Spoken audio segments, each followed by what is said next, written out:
উত্তর পশ্চিম বঙ্গোপসাগরে সৃষ্ট ঘূর্ণাবর্ত বর্তমানে পশ্চিমবঙ্গ এবং ওড়িশা উপকূলে অবস্থান করছে। আগামী 24 ঘন্টায় এই ঘূর্ণাবর্ত থেকে নিম্নচাপ সৃষ্টির সম্ভাবনা রয়েছে, যার ফলে দক্ষিণবঙ্গে আগামী 3 দিন ভারী বৃষ্টির সম্ভাবনা আছে বলে জানালেন আলিপুর আবহাওয়া দপ্তরের বিজ্ঞানী ডক্টর অন্বেষা ভট্টাচার্য।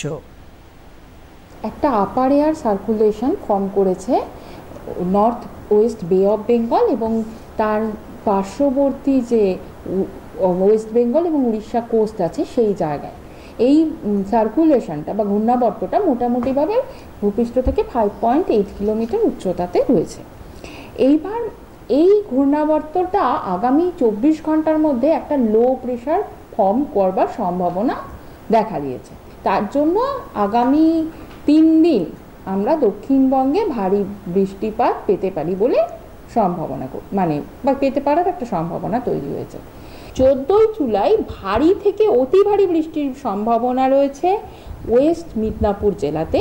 এছাড়া ভারী বৃষ্টির সম্ভাবনা রয়েছে পুরুলিয়া, বাঁকুড়া, ঝাড়গ্রাম, ইস্ট মিদনাপুর, সাউথ 24 পরগনা ও ওয়েস্ট বর্ধমান জেলাতে।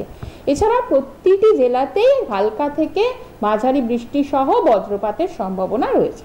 15 জুলাই ভারী বৃষ্টির সম্ভাবনা রয়েছে ইস্ট ওয়েস্ট বর্ধমান, নদিয়া, বীরভূম এবং মুর্শিদাবাদ জেলাতে। এছাড়া প্রতিটি জেলাতেই হালকা থেকে মাঝারি বৃষ্টির সম্ভাবনা রয়েছে বজ্রপাত সহ। উত্তরবঙ্গে